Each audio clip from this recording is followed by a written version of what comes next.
Alors bonjour à toutes et tous. Merci de nous rejoindre pour ce webinaire organisé par le réseau Rappel.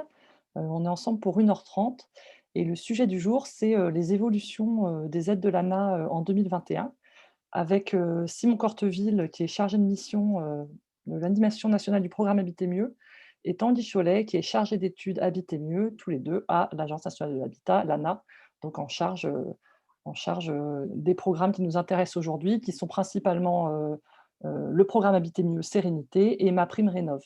On a choisi aujourd'hui d'organiser, les échanges en 3 temps distincts.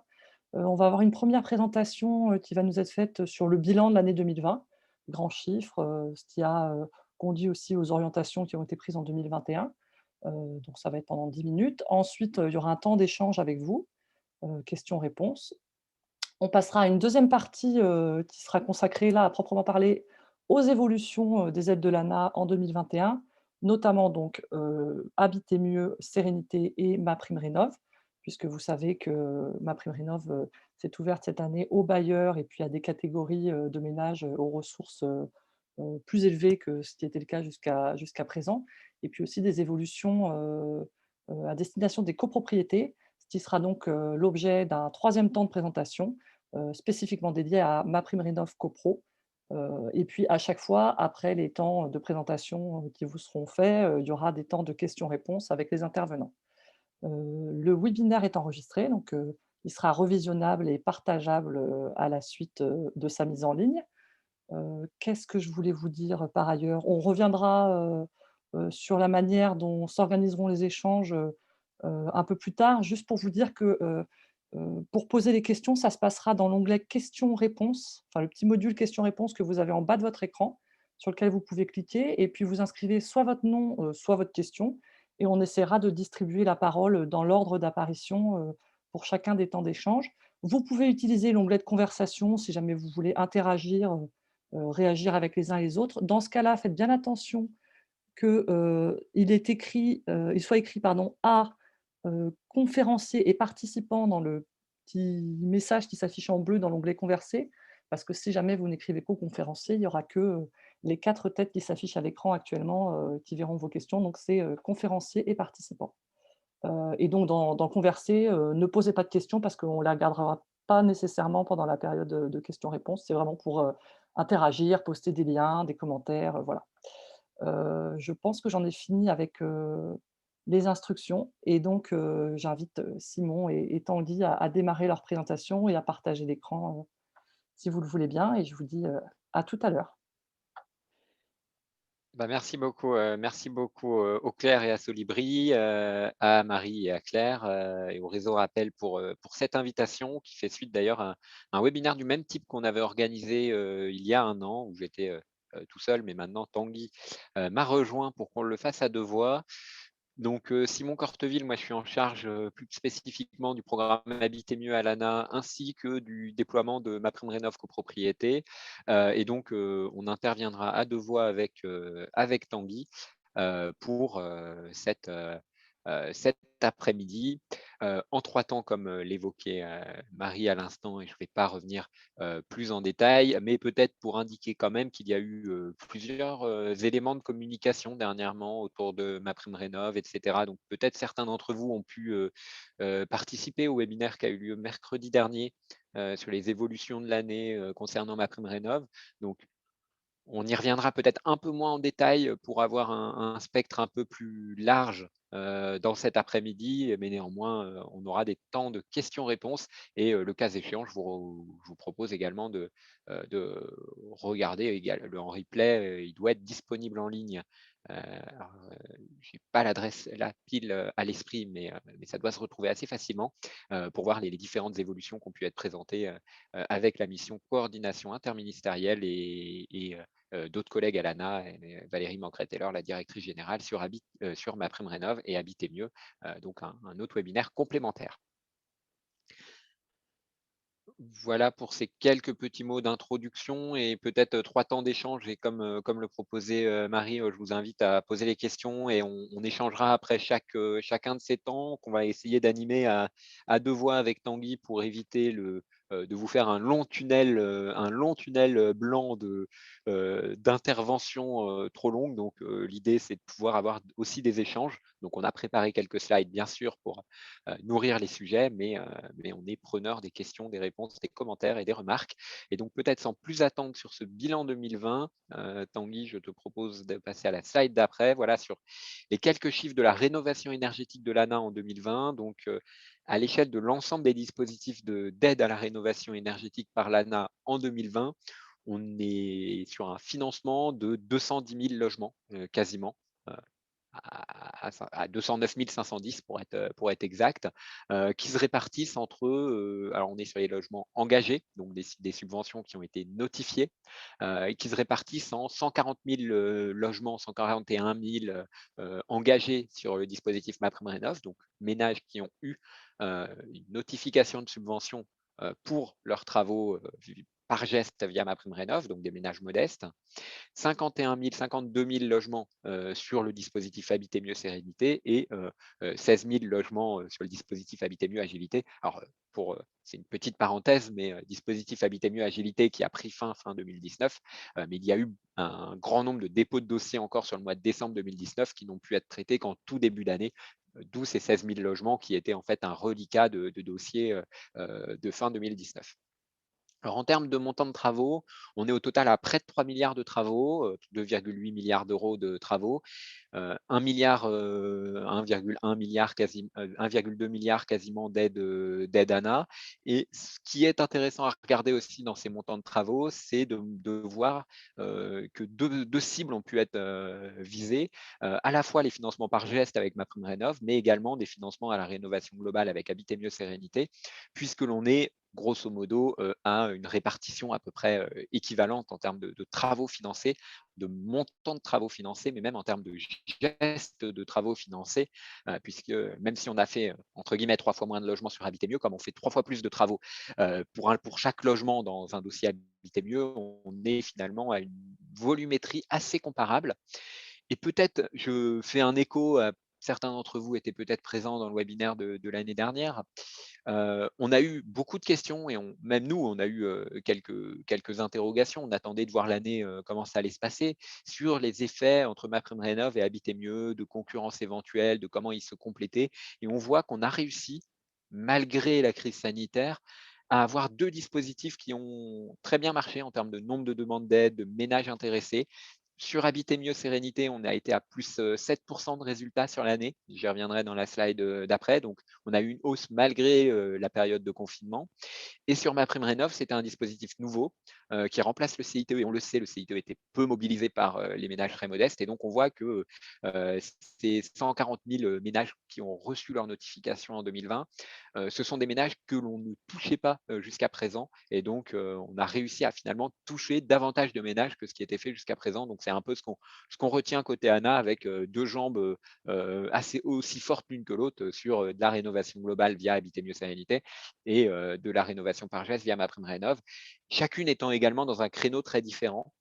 MaPrimeRénov', on est beaucoup sur du financement par geste porté par les artisans, porté par les artisans pour financer des travaux par geste. Un ménage qui a un projet de travaux chez lui, l'artisan va l'informer qu'il y a l'aide qui existe, et donc une communication plutôt nationale, plutôt par un réseau privé, et Habiter mieux qui repose beaucoup et très fortement par tout le réseau local des collectivités, des associations, des opérateurs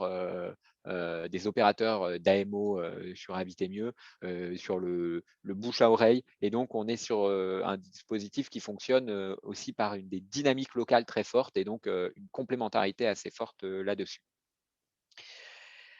Alors sans revenir beaucoup plus longuement sur cette slide-là, si on peut, voilà, pour les chiffres Habiter mieux. Donc Habiter mieux, on était sur les 10 ans du programme Habiter mieux, donc on a dépassé les 500 000 logements rénovés par le dispositif Habiter mieux depuis 2011, donc un chiffre très intéressant. Comme je l'évoquais, plus 7% de hausse par rapport à 2019.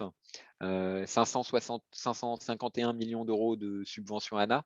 Mais ce qui est important là-dedans, c'est également les 10% de cofinancement par les collectivités. Alors 10 sur les montants de travaux, ça représente en gros 120 millions de financements complémentaires apportés par les collectivités. Et quand je disais tout à l'heure qu'on est sur un dispositif qui repose beaucoup sur la dynamique territoriale, on le voit là, un soutien très fort des collectivités qui permettent aussi aux ménages modestes d'enclencher le pas, de réaliser leurs travaux. Et on voit que plus des 2 tiers, 70% des logements sont financés dans le cadre des dispositifs d'OPA et de PIG pilotés par les collectivités, cofinancés par l'ANA et avec des opérateurs de terrain.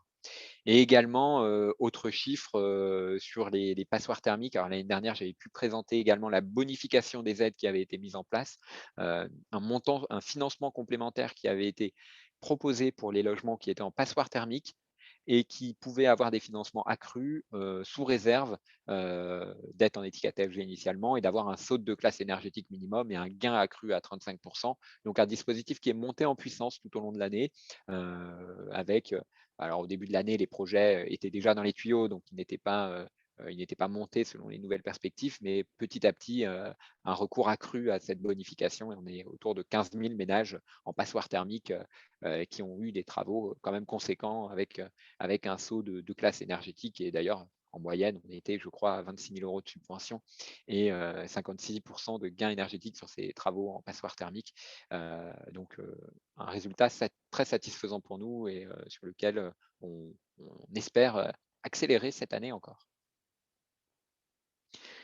Alors quelques impacts rapides sur Habiter mieux également, pour dire que ça représente 1,2 milliard de travaux, donc environ 17 500 emplois créés ou préservés, ce qui est un volet très important quand même dans le contexte plan de relance. C'est un des objectifs du plan de relance d'un point de vue emploi, mais également quand on sait que le secteur du bâtiment a quand même au premier confinement été à l'arrêt et donc finalement il y a quand même un nombre important de travaux qui ont pu se réaliser. Des cibles très tournées encore sur les propriétaires occupants modestes et très modestes principalement, même si les syndicats de copropriété et les propriétaires bailleurs ont cru en termes de résultats par rapport à l'année dernière. Toutes les cibles ont été en hausse par rapport à l'année dernière, heu, mais l'idée a été mais on voit qu'on est quand même très tourné sur les propriétaires occupants modestes et très modestes. Et enfin, un gain énergétique moyen qui est à 44 quasiment, en hausse de 2 par rapport à l'année dernière. Ce qui doit également venir du fait de la bonification que j'évoquais tout à l'heure heu, là-dessus. En quelques chiffres maintenant sur MaPrimeRénov'. Alors je suis vraiment, vraiment désolé parce que je suis en train de vous assommer de chiffres et je m'en rends un peu compte, mais promis, pour la suite, on prendra un peu de recul sur les chiffres et on ira sur d'autres volets. Mais une montée en puissance sur le dispositif MaPrimeRénov'. Alors j'ai évoqué 140 000 ménages qui ont reçu leur demande de financement, mais au total près de 200 000 aides, 190 000 aides qui ont été déposées. Alors il y a un delta qui s'explique en grande partie par le fait que des dossiers pouvaient être incomplets ou des ménages ont abandonné leur projet, mais principalement des dossiers sur lesquels il y a des retours et des échanges demandeurs.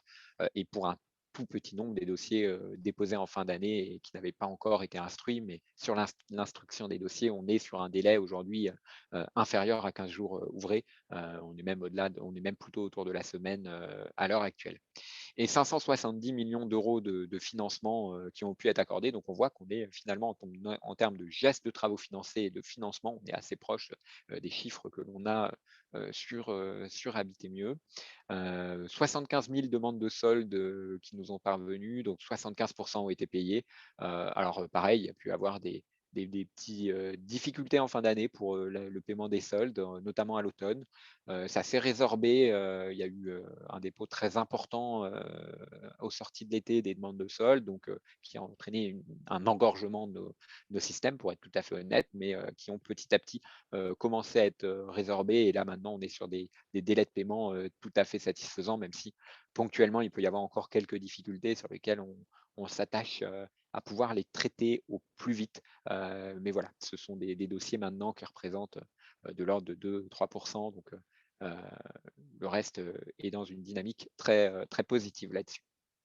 Donc on l'évoquait, des débuts qui ont pu être un peu perturbés, liés, au fonctionnement de la crise, sanitaire, liés, à des du coup, qui a perturbé les équipes, la gestion des équipes, la gestion de l'instruction. Mais petit à petit, on a eu un gros pic de dépôt de dossiers et au printemps donc au déconfinement, donc qui a l'été, nous a été très dynamique pour, l'instruction des dossiers. Donc on a réussi, à revenir dans cette cible des 15 jours ouvrés d'instruction. Puis le paiement, je l'évoquais à l'automne.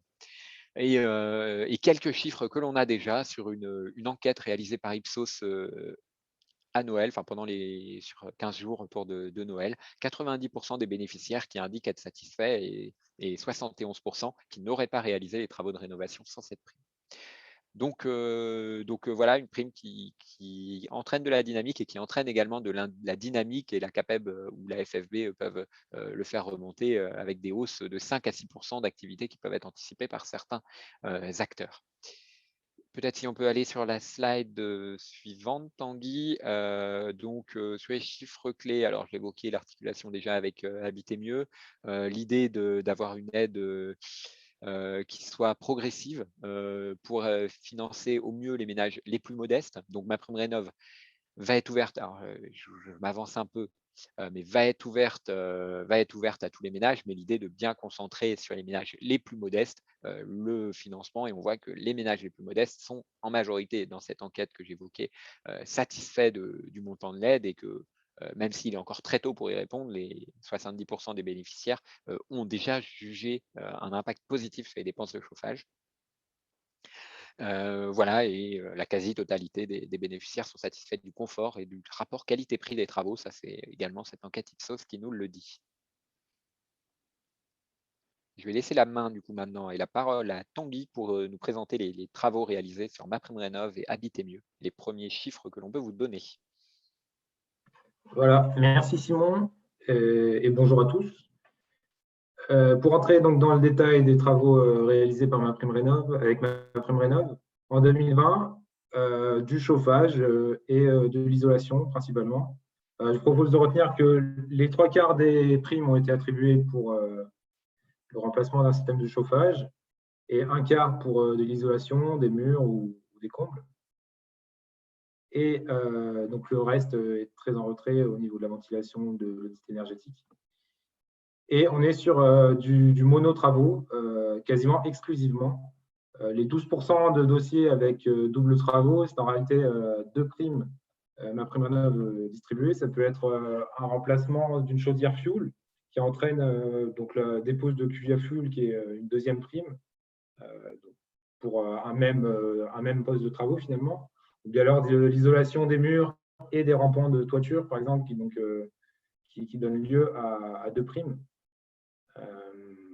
À 2 primes MaPrimeRénov'. Donc 2% de dossiers triple travaux, 1% de dossiers à gestes multiples. On voit que l'esprit de MaPrimeRénov', qui est de financer un geste de travaux, est bien respecté, et que finalement les rénovations globales ne passent pas par le canal MaPrimeRénov' en 2020. Pour Habiter Mieux, on trouve aussi une forte présence des systèmes de chauffage. 65% des dossiers comprennent le système de chauffage, mais aussi une forte présence de l'isolation des combles à 45%, l'isolation des murs présente dans 35% des dossiers. Et la ventilation est aussi présente dans 30% des dossiers, ce qui est important pour la qualité du logement dans le temps, et qui est aussi souvent sous-estimé par les ménages. L'importance est sous-estimée par les ménages. En termes de nombre de gestes, on est à un peu plus de 3 types de travaux par logement en 2020. Et on parlait de la bonification de la prime Habiter Mieux en 2021, qui permettait de rehausser le plafond des travaux à 30 000 €. Et dans ces cas-là, on a un 4e type de travaux dans les logements qui ont un plafond de travaux surélevé. Et donc, on s'y attendait, mais ça justifie bien la hausse du plafond à 30 000 € qui permet de faire des rénovations encore plus globales avec Habiter Mieux. Et voilà, au total, 160 000 gestes de travaux en 2020. Simon, je te rends la parole pour les perspectives en 2021.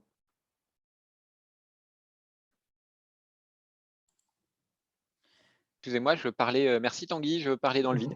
Euh, on va passer sur cette première partie de questions-réponses sur ces chiffres rapides. Alors, beaucoup de chiffres, mais qui nous paraissaient quand même importants de pouvoir citer. Comment ça se passe, Claire, Marie? Je vous laisse nous poser les questions. Oui, alors effectivement, ce que je disais, c'est que, enfin, en aparté là dans l'onglet conversation, c'est que on vous propose là de prendre plutôt pour le moment des questions qui portent justement sur ce qui vient d'être présenté sur le bilan 2020. Et du coup, il y avait une question de Jean-Marc Mariché qui demandait si on avait des chiffres comparatifs d'évolution entre l'ancien CITE et ma prime rénov'. Alors pour être tout à fait honnête, je les ai pas là comme ça. Je pense que, enfin, et côté ANA, on n'est pas les plus experts de l'ancien CITE, mais effectivement, c'est une remarque qui est très intéressante et je pense que dans les prochaines études qu'il pourrait y avoir, alors là, on est sur les chiffres tout frais de qu'est-ce qu'on a financé, on est déjà assez content de les avoir, mais il faudrait effectivement qu'on se renseigne là-dessus et de voir l'évolution, ce serait intéressant. Alors ce qu'on avait quand même sur les chiffres sur le CITE, c'est qu'on savait que c'était très très peu utilisé par les ménages modestes et très modestes. Et donc là, on voit qu'on a touché des ménages qui ne bénéficiaient dans l'immense majorité pas du CITE.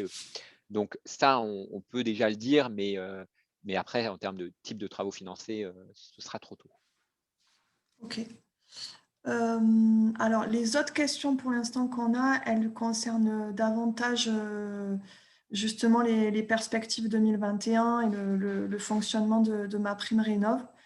Donc, peut-être que je vous propose de passer aux perspectives et donc je prendrai ensuite par la suite les premières questions de Séverine, Lauriane et Jérôme qui concernaient justement toute l'articulation entre Habiter mieux sérénité, ma prime rénov', comment gérer les dossiers, etc. Si ça vous convient. C'est parfait, continuons donc. Donc sur les perspectives 2021, je vais reprendre la main pour la redonner à Tanguy par la suite. Mais sur les perspectives 2021, alors déjà peut-être en termes de philosophie et de comment est-ce qu'on s'y intègre et pour anticiper aussi ces enjeux-là, en termes de philosophie des aides, on voit qu'on fait face à des besoins de ménages qui sont dans des logiques d'intervention très différentes. Et pour ces quelques chiffres, il me paraissait important de commencer par là, sur ces sujets de perspective, en se basant sur un rapport de l'ADEME, de 2019, sur les typologies de ménages ayant réalisé des travaux de rénovation énergétique qui montrait bien, alors c'était découpé en 5 catégories, hein. J'ai fait un petit regroupement pour que ce soit un peu plus lisible en une seule slide à évoquer, mais qu'on est face à différents types de ménages, des ménages qui vont être, et c'est à peu près un tiers, dans des travaux de rénovation importantes, qui vont être dans des logiques de travaux où on va pouvoir aller chercher plus avec un effet booster, des ménages qui vont être dans des travaux d'ampleur dès le début ou dans des rénovations complètes du logement, mais qu'on a également les 2 tiers des ménages, quand ils font des travaux, ils sont plutôt sur du geste par geste, c'est-à-dire c'est des petites réparations de l'entretien courant ou au fil des opportunités ou des rentrées d'argent. Donc on voit qu'on a 2 cibles de ménages. Et pourquoi il me paraissait important d'être là-dessus? Parce que ça va sous-tendre aussi les actions en termes d'articulation entre Habiter mieux et ma prime rénov'. Sur Habiter mieux, l'objectif et le rapport d'ailleurs de l'ADEME l'évoque derrière, c'est vraiment d'être dans un effet booster des aides, c'est-à-dire un ménage qui irait faire des travaux, de pouvoir l'inciter à aller au-delà. Et les ménages modestes ou très modestes ne savent pas forcément qu'ils auront droit aux aides. Et quand on leur pose la question, et on va avoir des évaluations Habiter mieux, j'y reviendrai après, qui nous le diront, qui nous le disent, les ménages finalement, quand ils rencontrent un opérateur, etc., ils vont engager plus de travaux, et souvent plus de travaux de ventilation et d'isolation par rapport à ce qu'ils avaient anticipé au début. Mais on a également beaucoup de ménages qui sont sur de l'entretien courant, et j'ai envie de dire, alors, comme le dit souvent ma directrice, on ne se lève pas, on a envie de faire des travaux le matin, mais même il y a les ménages, la chaudière lâche, ils vont changer la chaudière et ça ne va pas être un autre sujet où ils ne sont pas dans un moment de vie où ils sont prêts à investir du temps, de l'énergie dans des travaux. Et donc, il faut qu'on arrive à répondre à ces 2 types de ménages, à la fois en allant sur les rénovations importantes dès que c'est possible, le plus souvent d'inciter à aller sur ces rénovations importantes et ça on le partage totalement, côté ANA et quand on va sur des rénovations importantes, d'aller chercher de la qualité, d'aller chercher de la qualité énergétique et souvent on fait des travaux pour une question de confort, mais du coup de pouvoir aller au maximum là-dessus, versus des travaux par geste et il y a un intérêt à ces travaux par geste, c'est de prendre en compte, la dimension énergétique dans ces travaux par geste.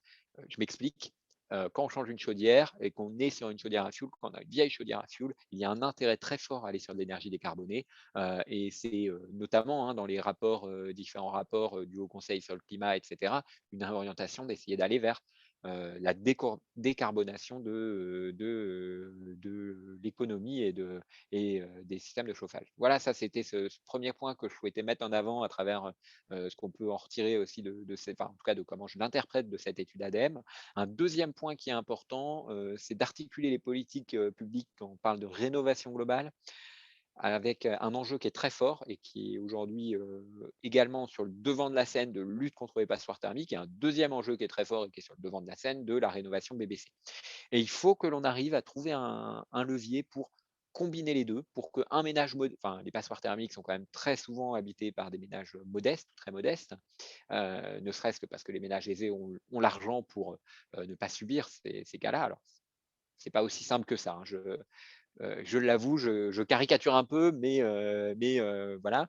Et pour aller vers du niveau BBC, une étude très importante, mais que je vous invite à regarder de l'ADEME qui est sortie, fin janvier, sur la rénovation performante par étapes, sur lesquelles on s'est associé côté ANA et on est très intéressé là-dessus pour se dire comment est-ce qu'on arrive à améliorer le financement, comment est-ce qu'on arrive à atteindre ce niveau BBC et notamment comment est-ce que grâce à de l'AMO, grâce à des premiers gestes de travaux, des premières étapes de travaux très bien réalisées, on arrive à atteindre un niveau BBC à terme. Et si je vais être encore une fois très caricatural, mais euh, si on est dans un ménage en passoire thermique qui ne va pas avoir forcément les financements, la capacité, le temps, l'énergie, la disponibilité pour réaliser tous les travaux, un objectif de sortie de passoire thermique qui peut se compléter dans 10 ans par l'objectif d'atteindre le niveau BBC. Et c'est tout l'objectif de cette étape, de cette étude de l'ADEME de rénovation performante par étape, de mettre quelles sont les conditions pour atteindre du BBC si on ne fait pas tous les travaux en un coup, parce que tous les travaux en un coup, on est plutôt autour de 60-70 000 euros. Et donc peut-être qu'on peut réussir à trouver un chemin là-dessus à travers notamment les financements Habiter mieux, des gains énergétiques, première étape, à 40% de gains énergétiques, etc. Donc voilà, c'était 2 points qui me paraissaient intéressants d'évoquer en entrée aussi pour les mettre à discussion. Je vais rentrer un peu plus dans le concret maintenant des évolutions sur le programme Habiter mieux.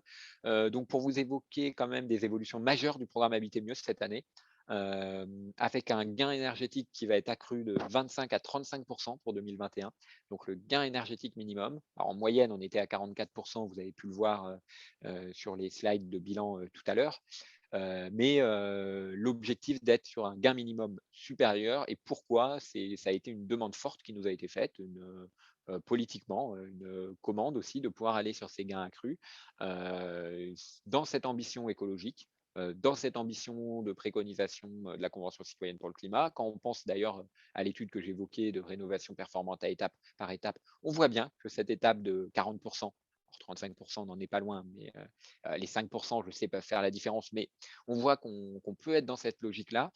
Et on voit également, par contre, alors c'est vrai qu'il y a des ménages qui étaient entre 25 et 35, mais qu'il y a aussi, enfin, j'allais dire, il vaut mieux le faire cette année qu'il y a 3 ans, quand on n'avait pas encore MaPrimeRénov', puisque finalement, un ménage qui était à 25% ne se retrouve pas sans aucun financement. Alors, il peut se retrouver avec MaPrimeRénov', certes, dans certains cas, être moins bien financé, mais l'objectif est de le financer davantage pour atteindre un gain accru à 35%. Et ce gain à 35%, alors, quand on était à 25% de gain énergétique moyen, sur l'ensemble des dossiers Habiter mieux, on était autour de 17 à 19 000 euros de travaux. Quand on extrait seulement les travaux à plus de 35% de gain énergétique, on est autour de 22, 23, 24 000 euros. Et donc, on voit bien qu'on avait des modalités précédemment de financement jusqu'à 20 000 euros. C'est-à-dire qu'au-delà de 20 000 euros, il n'y avait pas de subvention ANA en plus. Et donc, on a réussi à obtenir, dans cet enjeu de montée en ambition du programme, d'augmenter ce gain énergétique à 35% en améliorant les conditions financières, puisque maintenant, le plafond de travaux est porté à 30 000 euros pour tous les ménages, pour tous les logements, sous respect bien sûr du gain à 35%. Donc l'idée est de dire que les ménages aussi qui étaient bloqués par un taux de financement qui s'arrêtait à 20 000 euros pourront aller plus loin. Et l'objectif, et le pari difficile est un peu là de se dire comment est-ce qu'on arrive à les accompagner à aller plus loin avec des modalités de financement améliorées pour ces ménages. Et j'évoquais tout à l'heure les modalités de la bonification. Alors on a juste un peu simplifié pour aligner avec MaPrimeRénov', mais le fait d'avoir des passoires, les bonus passoires thermiques et basse consommation de 1 500 euros chacun. Alors grosso modo, les modalités de financement sont à peu près proches du coup pour les ménages qui étaient en sortie de passoire thermique précédemment. Mais voilà, d'articulation là-dessus, donc de revoir les modalités financières. Et si on prend un ménage qui n'a aucun bonus passoire ou basse consommation, l'aide maximum qu'il peut avoir, qui était de 12 000 euros précédemment, atteint maintenant 18 000 euros. Et donc, c'est une hausse qui peut être importante pour les ménages qui ont les projets les plus ambitieux.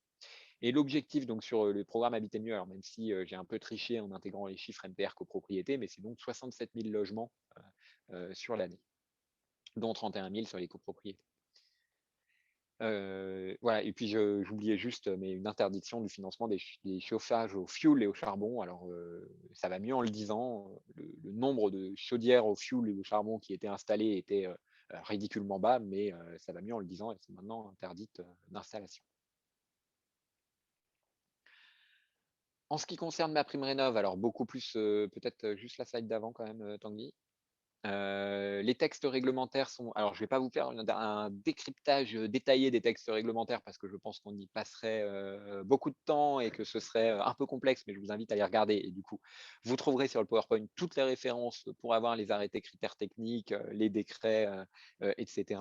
Et pour évoquer peut-être plus rapidement, mais plutôt que de rentrer dans le détail de chaque texte, je préfère juste évoquer les sujets de manière rapide là-dessus. Une ouverture à tous les propriétaires occupants et propriétaires bailleurs cette année. Alors pour les propriétaires bailleurs, ils sont éligibles depuis le 1er octobre. Et la possibilité de déposer l'aide ne sera ouverte qu'au 1er juillet. Pour les propriétaires occupants intermédiaires et supérieurs, la possibilité de dépôt est possible d'ores et déjà. Un forfait rénovation globale pour les propriétaires occupants intermédiaires de ressources intermédiaires et supérieures. Un forfait d'assistance à maîtrise d'ouvrage de 150 euros. Avec des attendus de cet AMO précisés dans les textes que j'évoquais en slide d'avant, et la création des forfaits basse consommation et passoires thermiques sur lesquels on s'est aligné pour habiter mieux, si vous avez bien suivi ma slide d'avant.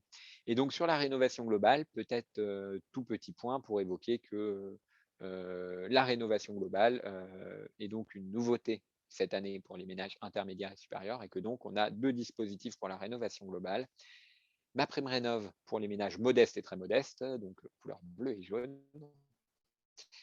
Et MaPrimeRénov', enfin Habiter mieux donc pour ces ménages modestes et très modestes, et des primes spécifiques dans le cadre de MaPrimeRénov' violet et rose, donc pour les ménages aux ressources intermédiaires et supérieures, auxquels s'appliquent dans les 2 cas les bonus passoire énergétique et rénovation performante.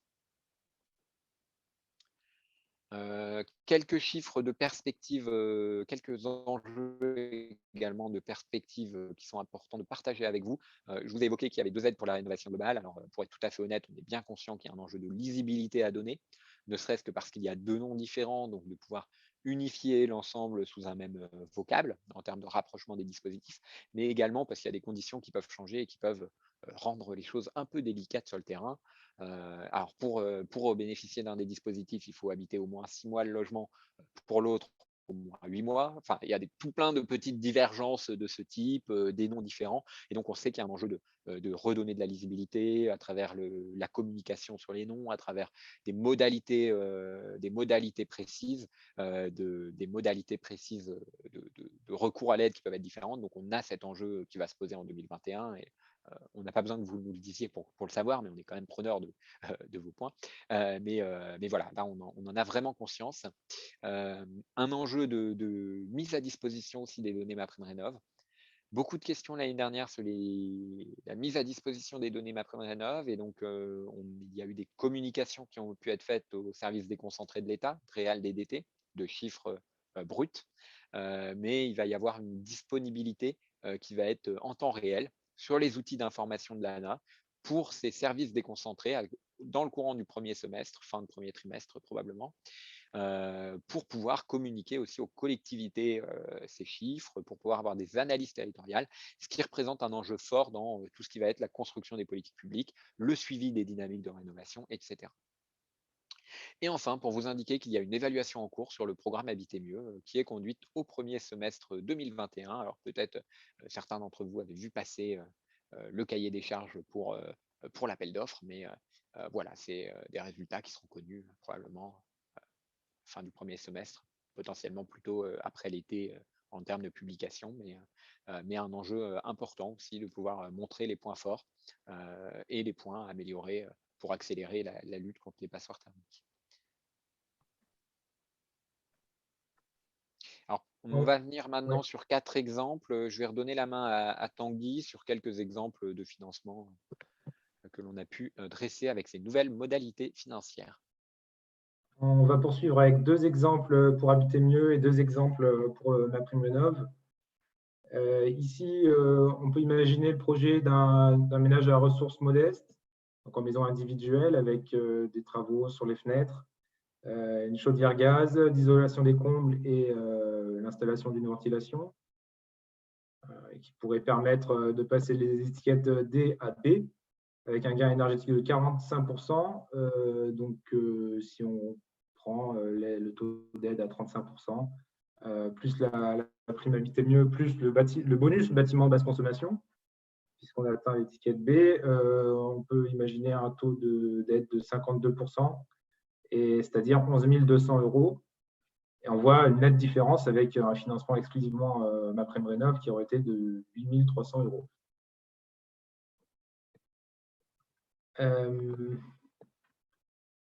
Un autre exemple ici avec des travaux un peu plus importants pour un ménage de ressources très modestes.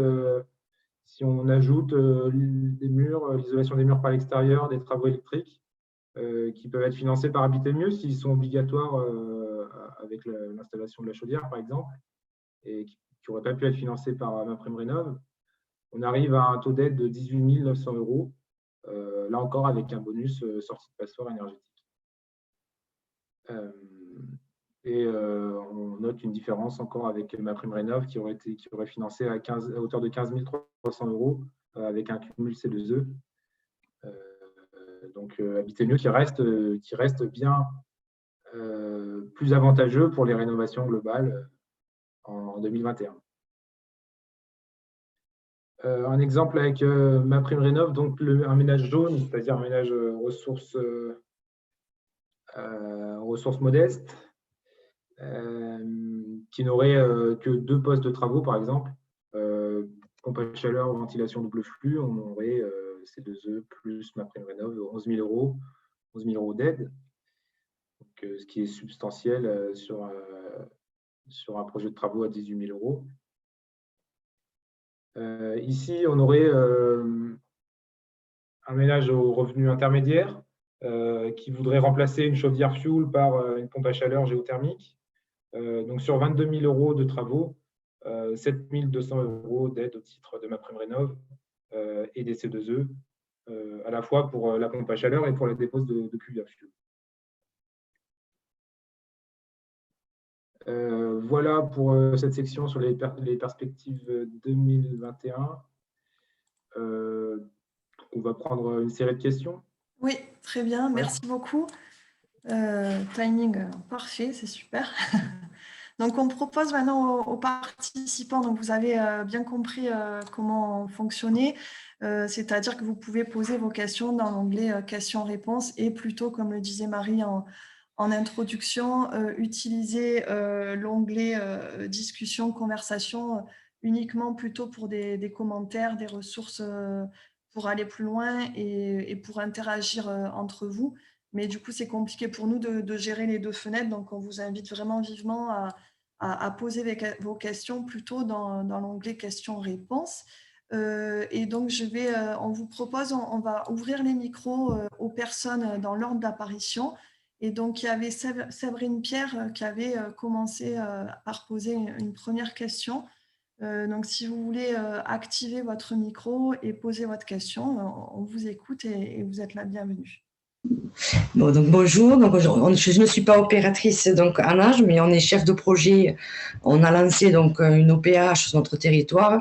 Et là, nous avons donc des questions qui se posent, savoir si on peut combiner les aides de l'OPH avec ma prime Rénov et le C2E.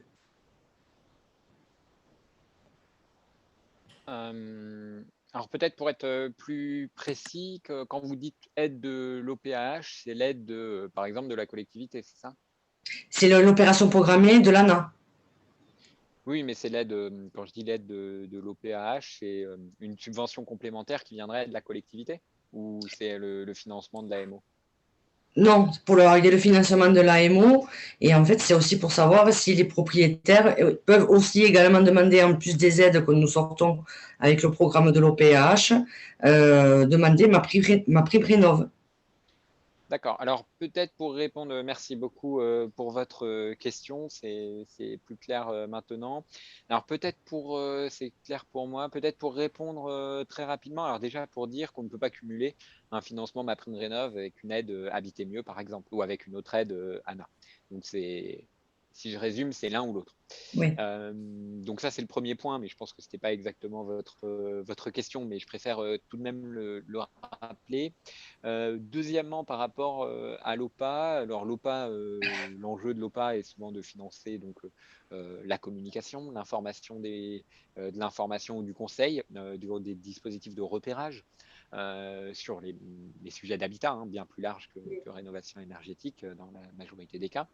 Et donc, et également de financer l'accompagnement des ménages sur les dispositifs Habiter Mieux notamment, mais pas que. Alors, est-ce qu'on peut financer, est-ce qu'on peut faire de l'accompagnement, de l'information, etc. sur MaPrimeRénov' à travers l'OPH? Alors là, alors deux choses. Un, oui, on peut inciter à le faire côté des collectivités, mais alors ça va dépendre entre guillemets, de la collectivité maître d'ouvrage de l'OPA, de ce qu'elle souhaite faire. Mais si elle souhaite intégrer un volet MaPrimeRénov' d'information, d'accompagnement des ménages, pourquoi pas, libre dans cette maîtrise d'ouvrage de le faire. Alors ça, c'est une première réponse. Alors effectivement, comment le faire dans le détail, etc., c'est à regarder assez finement aussi par rapport à la volonté politique. Alors, pour être quand même dans une réponse aussi un peu plus structurée, on sait que c'est un sujet très fort, et je ne l'ai pas mentionné précédemment, mais vous faites bien de le dire. C'est un sujet très fort qu'on va avoir cette année, de pouvoir préciser cela plus clairement. Alors là, je vous dis comme ça que oui, vous pouvez le faire et que vous avez la main pour le faire, mais il faut l'écrire encore finement. Notre objectif tout au long de l'année 2021 va être de retravailler aussi sur ces OPH pour bien montrer comment est-ce qu'on peut intégrer cela. Avoir des retours aussi de comment ça peut bien marcher ou moins bien marcher. Et donc, on sait qu'on a cet enjeu fort devant nous. Mais voilà, c'était pour répondre de manière très rapide. En ce qui concerne les aides, qui peuvent être des aides aux travaux, là, pareil, ce sera une décision politique. Est-ce que la collectivité souhaite financer les rénovations globales via Habiter Mieux ou également certains types de travaux, certains gestes de travaux via MaPrimeRénov'? Ça, c'est une modalité qui va dépendre aussi de la volonté politique derrière, sachant que l'OPA et les aides Habiter Mieux traduisent un accompagnement obligatoire. Donc, on sait que l'AMO va accompagner tous les ménages. Sur MaPrimeRénov', on n'a pas forcément la connaissance de tous les ménages pour leur proposer l'aide avant qu'ils s'engagent dans les travaux. Donc, c'est un petit point en termes de communication à traiter également. Et est-ce que la collectivité peut avoir des aides, avoir des fonds sur le financement pour recruter un chargé de projet habitat durable, par exemple? Alors, en ce qui concerne le financement, alors il n'y a pas forcément de financement mis à part dans certains cadres, Action Cœur de Ville ou autres, mais sur une OPA classique, il n'y a pas forcément de financement pour un chef de projet. Après, il va y avoir le financement de ce qu'on appelle les missions de suivi animation de l'OPA, alors qui peuvent être faites dans certains cas en régie, mais très souvent confiées à des opérateurs. Et donc, dans ce cadre-là,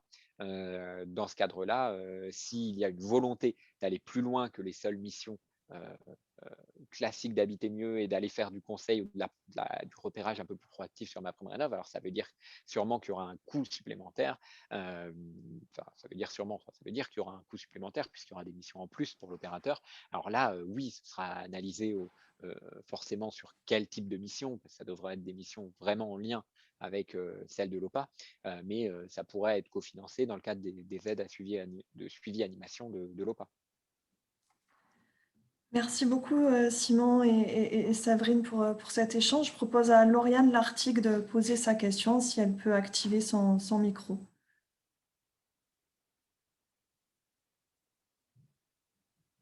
Là, normalement, vous m'entendez. C'est parfait, on vous écoute. Okay. Donc, pour rebondir sur ce que vous étiez en train de dire, nous, en fait, nous avons à la communauté urbaine du Havre un outil qui est la plateforme de la rénovation qui fonctionne en régie et qui permet un accompagnement technique et financier des ménages pour leur apporter une aide technique et ensuite des subventions pour leurs projets de travaux. Et donc, on s'était naturellement positionné comme mandataire pour MaPrimeRénov' à l'époque où il était possible de s'inscrire en tant que mandataire, en se disant justement qu'on pourrait accompagner au mieux les ménages du territoire parce que les ménages qui voudraient s'inscrire dans une démarche avec MaPrimeRénov', on pourrait potentiellement les capter et leur faire de l'habiter mieux sérénité quand c'est plus intéressant pour eux dans le cadre d'un bouquet de travaux. Puisqu'il y a des ménages en fait qui se dirigent vers MaPrimeRénov' grâce aux effets d'annonce qui ont été faits dernièrement, mais qui ignorent qu'ils peuvent potentiellement avoir beaucoup plus d'aide sur le dispositif Habiter mieux sérénité. Le souci, c'est que donc on s'est positionné comme mandataire, on s'est inscrit, mais on n'a jamais eu de retour de la part de MaPrimeRénov' pour pouvoir être mandataire dans les faits, pouvoir se connecter à la plateforme nationale et recontacter les ménages pour leur faire des préconisations techniques ou financières. Donc, du coup, ma question est la suivante. Quand aura-t-on les infos relatives au fait d'être mandataire sur ce dispositif-là et comment ça va se passer pour qu'on puisse nous rappeler les gens s'ils nous ont désignés comme mandataires lors de leur dépôt de dossier sur la plateforme? Alors, pour être tout à fait honnête, pour répondre à vos questions, on avait identifié, on avait estimé une fourchette haute de nombre de mandataires et on a été assez dépassé dans la prospection par un nombre de demandes beaucoup plus élevé. Pourtant, on avait déjà beaucoup de mandataires sur Habiter mieux agilité, mais ça a été un raz-de-marée, et donc on a eu un peu de retard pour traiter le tout. Et là, c'est pour pouvoir vous répondre de manière totalement honnête. Donc ça se règle. Je pense que ça devrait arriver sous peu, mais ce que je vous propose, c'est de m'envoyer un mail directement ainsi qu'à Céline Castouret qui est référente sur votre… Et par rapport à votre témoignage sur l'articulation Habiter mieux et MaPrimeRénov', merci de ce témoignage parce que je trouve que c'est tout à fait quelque chose de très intéressant en termes de fonctionnement que vous pouvez avoir. Et effectivement, de pouvoir accompagner les ménages qui vont aller sur MaPrimeRénov', c'est très bien. De leur conseiller Habiter mieux s'il le faut, c'est mieux, et de pouvoir chercher à aller au plus loin, ce que je disais tout à l'heure, plus loin dans la rénovation globale. Je trouve que le témoignage est très intéressant. En tout cas, merci beaucoup à vous. Et pour mon adresse mail, c'est prénom.nom@ana.gouv.fr. Donc, ça devrait être simple. Enfin, je le dis à un peu trop de monde peut-être là, donc n'en abusez pas s'il vous plaît. Mais voilà, sur cette demande précise, ça devrait pouvoir se faire. Alors, j'avais posé une deuxième question. Je ne sais pas si j'ai le temps ou si je dois passer la main, parce que du coup, comme j'ai posé deux questions… Allez-y, vous pouvez poser votre deuxième question. Donc, en fait, ma deuxième question concernait l'aide MaPrimeRénov' sur les audits énergétiques. Moi, ce qui me pose question, c'est le fait que cette aide-là soit soumise à un plafond de 800 €, toute aide publique comprise, ce qui nous met dans une situation délicate par rapport aux ménages très modestes, parce que nous, on avait passé en délibération le fait d'accompagner ces ménages sur les audits pour les inciter à faire de la rénovation énergétique ambitieuse. Et en fait, ils avaient un reste à charge à 0, sachant qu'un audit, ça coûte à peu près 1 200 €. On venait les accompagner, on donnait 400 € en plus des dispositifs régions existants là-dessus.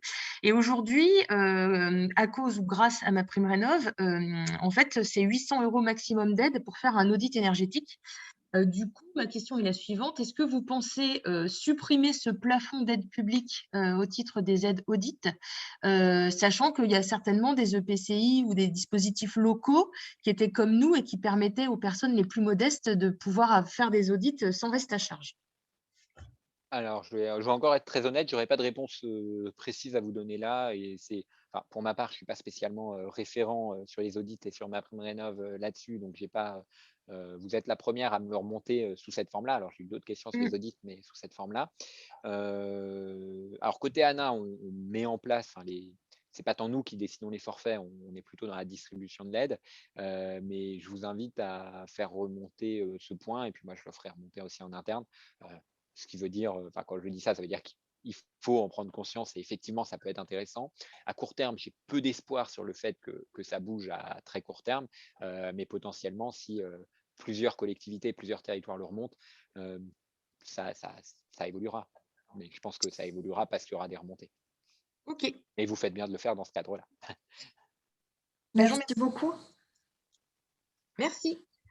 Je vous propose de passer la parole à Jérôme Wang. Et merci de vous présenter à chaque fois. C'est très bien voilà, que vous puissiez juste nous dire d'où vous venez, enfin, dans quelle structure vous travaillez. Est-ce que Jérôme, il est plus... on dirait que il s'est déconnecté. Alors, en attendant que peut-être Jérôme réapparaisse, je vous propose de donner la parole, Marie, à Jean-Marc. Non, attends, c'est moi, je me suis trompée. Ok. Voilà. Il faut juste que je me rappelle de mon alphabet. Voilà, c'est bon. Merci. Alors, Jérôme, si vous voulez activer votre micro, voilà, on vous écoute. Oui, bonjour à tous. Voilà, j'avais une question. On a fait quelques simulations et par moment, on voulait que vous nous confirmiez quelque chose. Dans le cadre d'une rénovation globale performante, justifiant au moins un gain énergétique de 35%, est-ce que par moment, il ne serait pas préférable de mobiliser MaPrimeRénov' et les primes coup de pouce plutôt que HMS, que Habiter Mieux Sérénité? Dans la mesure, je prends le cas d'un exemple, conversion fuel vers une pompe à chaleur RO, isolation du plancher des combles perdus, ainsi que l'isolation des murs par l'extérieur et isolation du plancher bas, ce qui fait mobiliser beaucoup de primes coup de pouce qui sont conséquentes. Et ça, je parle uniquement pour les ménages aux revenus, les ménages modestes. Par contre, il apparaît qu'effectivement, pour les ménages très modestes, il est préférable peut-être de mobiliser plutôt Habiter Mieux Sérénité que MaPrimeRénov' et les primes coup de pouce. Est-ce que vous pouvez me confirmer cela? Alors, merci beaucoup pour votre question. Effectivement, enfin, ce serait, j'irai pas vous dire que Habiter Mieux est toujours plus avantageux. Ce serait pas exact. Il peut y avoir des cas effectivement où MaPrimeRénov' plus les C2E est plus avantageux. Et le cas que vous citez est très parlant puisque finalement les pompes à chaleur avec les coups de pouce sont très bien aidées. Enfin, quand j'évoquais tout à l'heure, Habiter Mieux, on est à 60% pour un ménage très modeste, on va dire, en prenant, je vais être assez caricatural, mais c'est ce que, voilà, les pompes à chaleur sont très bien aidées. Les combles à 1 euro coûtent 1 euro, donc forcément, même en aidant à 99%, on n'arriverait pas à faire un taux d'aide aussi important. Les planchers bas également, et l'isolation des murs par l'extérieur. Alors, il y a quand même le plafond sur MaPrimeRénov' à 100 mètres carrés, mais potentiellement peut rendre la chose plus avantageuse. Effectivement. Donc, effectivement, ce type de cas peut se poser et donc ça peut être intéressant de regarder au cas par cas. Je vous rejoins tout à fait. De manière globale, quand même, en général, par rapport à ce qu'on avait observé et ce qu'on avait pu regarder, notamment l'année dernière, et les résultats 2020 nous confortent là-dedans, de manière générale, on voit qu'Habiter Mieux est le plus souvent plus avantageux, sauf des cas très spécifiques, enfin, type cas que vous évoquiez, ou quand on a des chaudières à granulés, enfin, certains types de travaux qui sont très très bien aidés par MaPrimeRénov'. Mais de manière générale, Habiter Mieux est plus avantageux, puisque quand on fait des travaux de rénovation globale, quand même, souvent on change les fenêtres, on fait de la ventilation, on peut avoir des combles pas perdus, mais des rampants de toiture, etc., et qui rendent Habiter Mieux plus avantageux. Mais ce qui n'empêche pas que le type de cas que vous décrivez peut se poser. Donc oui, vous avez raison. Enfin, vous avez raison. J'ai pas fait le calcul précis pour le ménage concerné, etc., mais ça peut arriver. Très bien, je vous remercie. Merci beaucoup, Jérôme. Peut-être juste dernier point quand même que je voulais dire.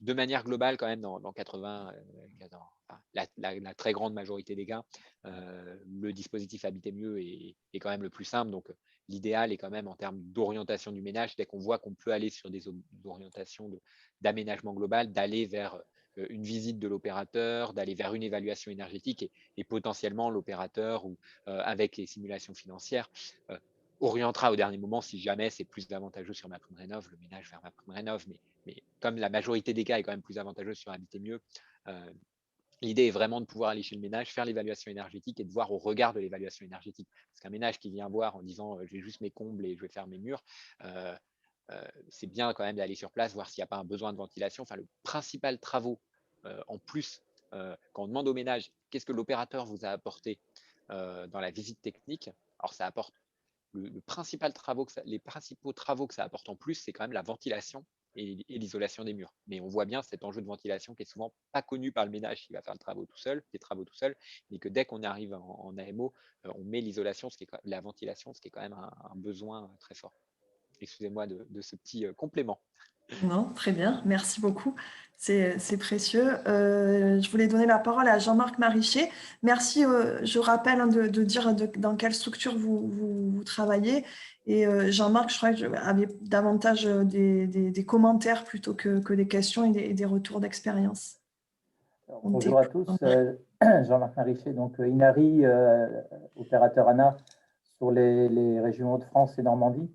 Donc oui, des commentaires, mais aussi quand même des inquiétudes. On est donc sur beaucoup de territoires engagés actuellement en OPA ou en PIG. Et bon, là, on a fait quelques simulations par rapport au dossier ANA actuel, Sérénité et l'évolution à 35%. Et on s'aperçoit que sur certains territoires, si on reste dans le même rythme, on perd entre un tiers et la moitié des dossiers avec le passage à 35%. Donc, c'est clair que MaPrimeRénov' va prendre le relais, sauf que les territoires se sont engagés quand même avec des moyens financiers pour l'animation. Et du coup, mes questions étaient quand même sur comment intégrer dans cette animation l'accompagnement à MaPrimeRénov'. Je mettais également dans les commentaires que l'AMO qui est attendu, là, on a regardé en détail, effectivement, elle intègre beaucoup de choses qui sont tout à fait logiques, mais pour un coût d'accompagnement, un retour au ménage de 150 € qui ne couvre pas ce travail-là, visite diagnostique, prêt de matériel, accompagnement aux éco-gestes, c'est beaucoup plus lourd. Donc, nous, on s'inquiète surtout par rapport au territoire et on porte d'ailleurs cette inquiétude auprès des territoires. Alors, pour y répondre, déjà par rapport à vos chiffres et vos estimations, elles ne me surprennent pas. Et voilà, ça ne me surprend pas en termes de volumétrie impactée. Comme je le disais tout à l'heure, le fait d'augmenter le gain énergétique, c'est aussi un pari de réussir à aller au-delà. Mais on sait bien que tous les ménages, on n'arrivera pas forcément à les amener à 35%. Donc, le fait qu'il y ait MaPrimeRénov', vous l'évoquez, c'est une solution, mais qui ne résout pas tout.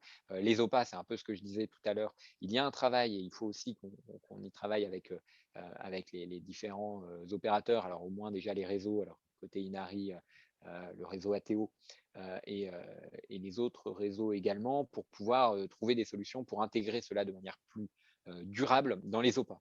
Parce que j'évoquais tout à l'heure le fait qu'au cas par cas, on peut trouver avec les collectivités les modalités, mais les collectivités vont avoir des objectifs divers, aussi des contraintes budgétaires, etc. Donc, la solution ne va pas forcément être trouvée tout de suite en 2020. Néanmoins, dès qu'on peut trouver la solution en 2020 pour voir comment réorienter, peut-être aller… l'autre point que vous n'évoquiez pas, c'est qu'aller à 35% de gain énergétique, ça peut aussi nécessiter un travail accru de repérage des ménages pour repérer finalement plus de ménages pour le même… Pour pouvoir aller sur des travaux ou alors un travail accru avec le ménage d'équilibre financier à réaliser avec lui, de passer plus de temps pour que le modèle financier tourne, on en a conscience. Donc voilà, ça peut être essayé de regarder avec les collectivités, mais c'est vraiment du cas par cas. On y travaille cette année parce qu'on en a conscience. Et il y a l'AMO MaPrimeRénov' que vous évoquiez. Alors, le financement à 150 €, vous n'êtes pas le premier opérateur à me faire remonter et à nous faire remonter côté ANA, administration, etc., que c'est un montant qui reste faible. Alors, effectivement, le 150 €, ça ne couvre pas la prestation. Je suis tout à fait… je vais être tout à fait honnête avec vous, ça ne couvre pas l'ensemble de la prestation. On le sait, c'est des missions d'AMO qui sont assez poussées. Néanmoins, je vais voir le verre aussi à moitié plein là-dessus.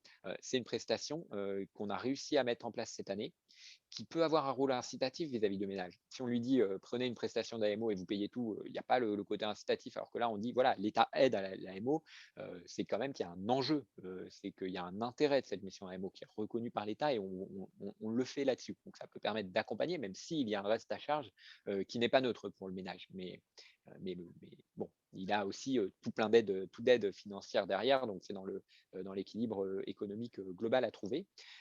Et c'est un montant d'aide finalement d'AMO qui était le même que celui qu'on avait sur Habiter Mieux Agilité, qui nécessitait également une visite sur site, etc. Et sur Habiter Mieux Agilité, 20% des dossiers bénéficiaient d'une AMO. Donc, c'est pas forcément, je suis d'accord avec vous que c'est pas forcément avec 150 €, on va pas forcer, pas financer gratuitement l'AMO, mais ça peut aussi permettre de mettre un signal positif pour pouvoir essayer d'inciter le ménage à aller financer une prestation d'AMO qui lui permet aussi d'avoir l'aide globale, de faire un équilibre financier, d'aller toucher de l'éco-PTZ ou autre chose si possible, d'aller faire le montage administratif, etc. Donc, je pense qu'il faut, voilà, j'ai bien conscience des différentes difficultés et de ne pas forcément avoir toutes les réponses maintenant, mais on a ces éléments à l'esprit et on sait que c'est un des sujets de travail de l'année qui vient. Si je peux compléter, bon, on sait que la visite à domicile, c'est le point de départ et quand on peut la faire, c'est tout à fait après possible d'orienter vers tous les dispositifs.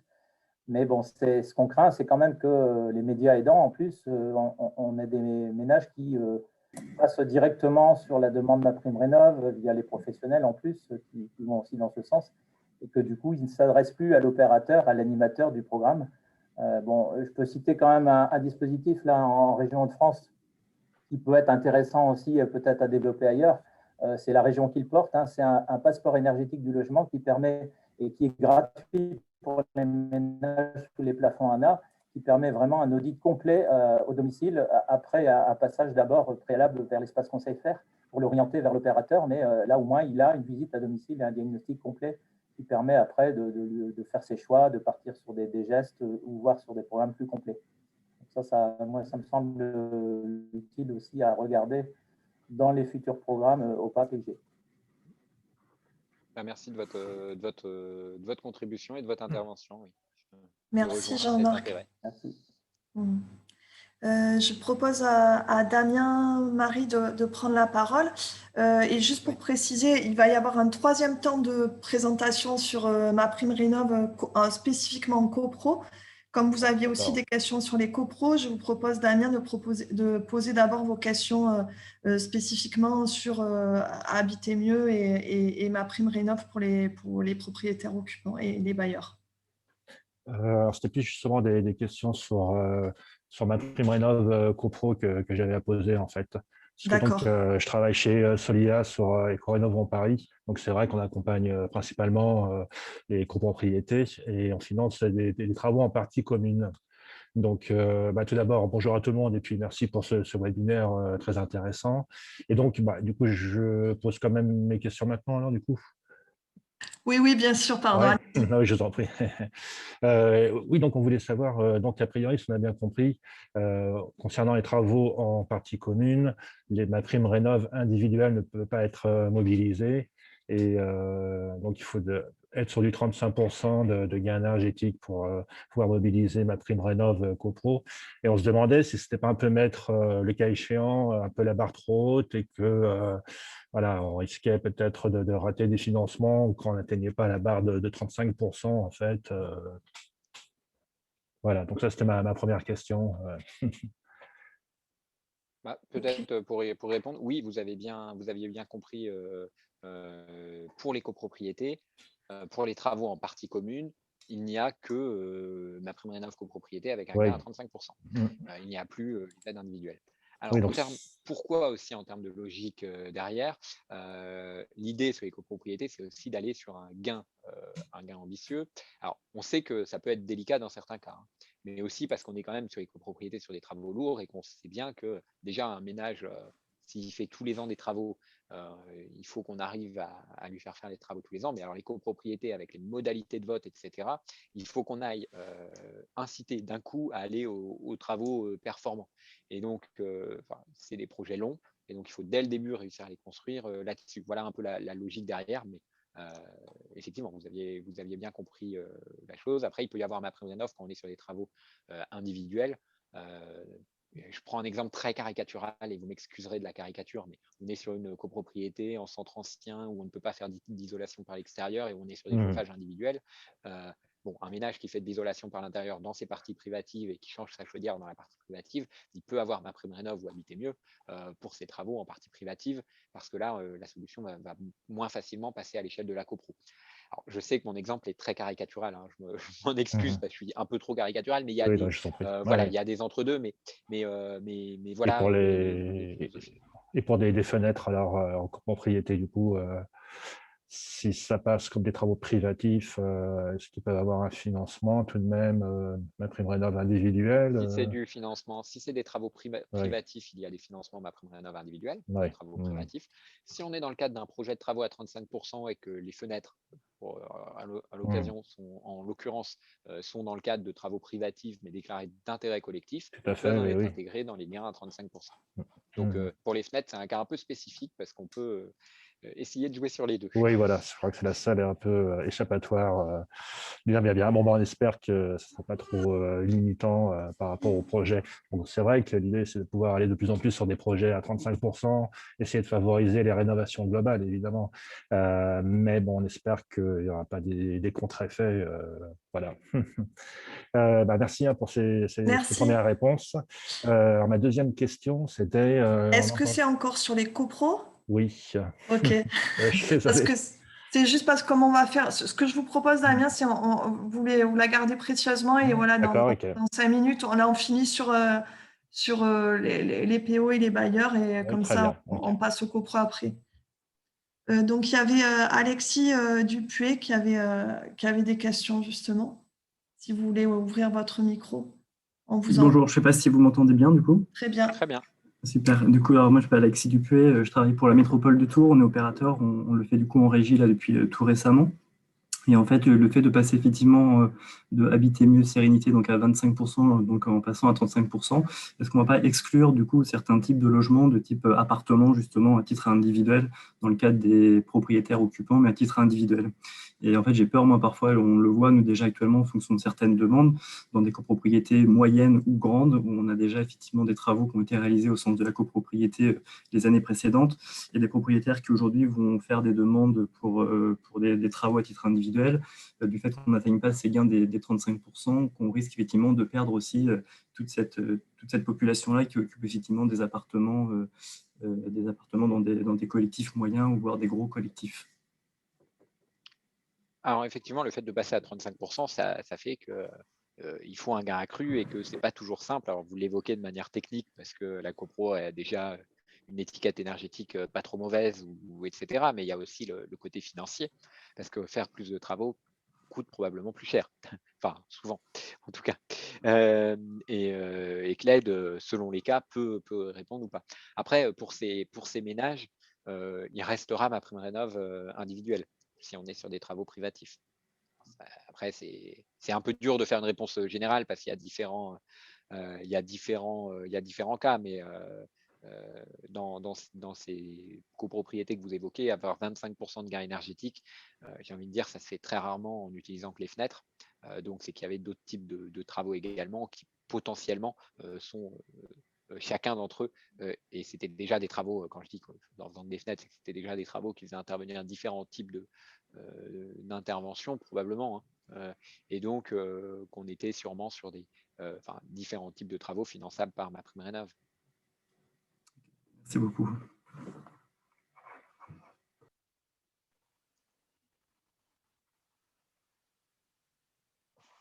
Pardon, j'ai coupé mon micro. Merci Alexis. Donc, il y avait Sandrine Pichot qui voulait poser une question. Mais il me semble que c'est sur les copropriétés aussi. Ah, vraiment, parce que sinon, on préfère qu'il y ait des questions sur les copropriétés après la présentation sur les copropriétés. Ok. Je la passe. D'accord. Donc, on vous donnera la parole juste après, Sandrine. Et donc, on propose à à François Martial. Si tu peux lui donner la parole, Marie.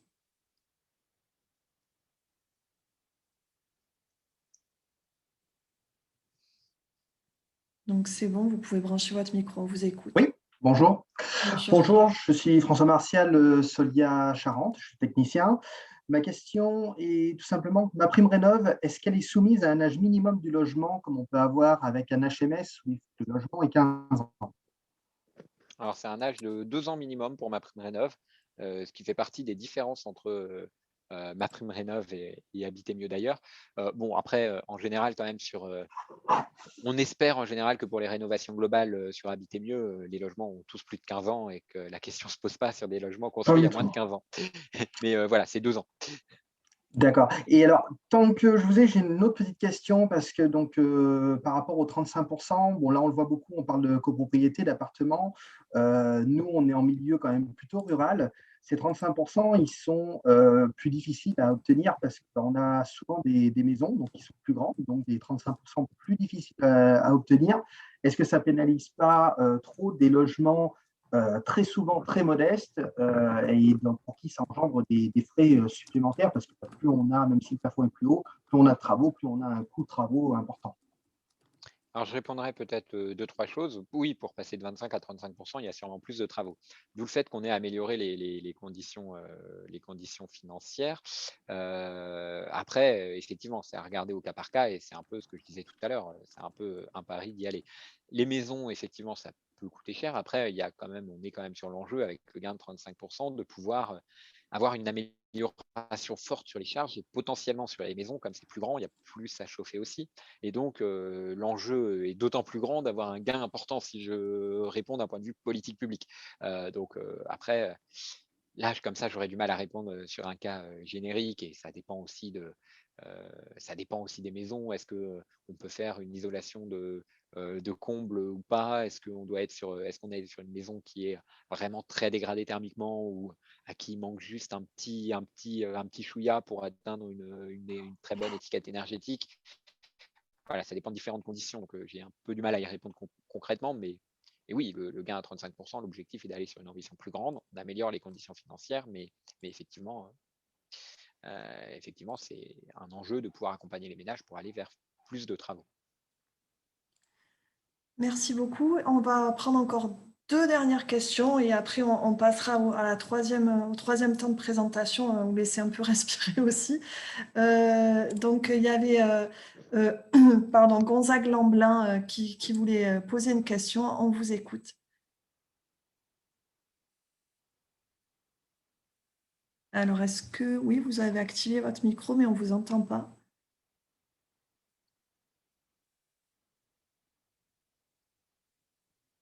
Ah, toujours pas. Non. Alors, je vais peut-être poser votre question, si je la retrouve.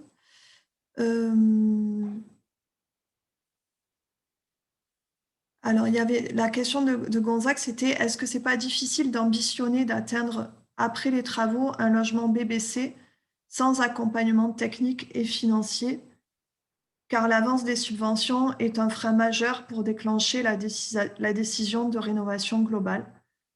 Donc, on a un peu parlé de ça, mais si vous voulez réagir Oui, alors à ce peut-être de commentaire. manière très rapide pour pas prendre tout le temps sur les copros et qu'on ait quelques questions.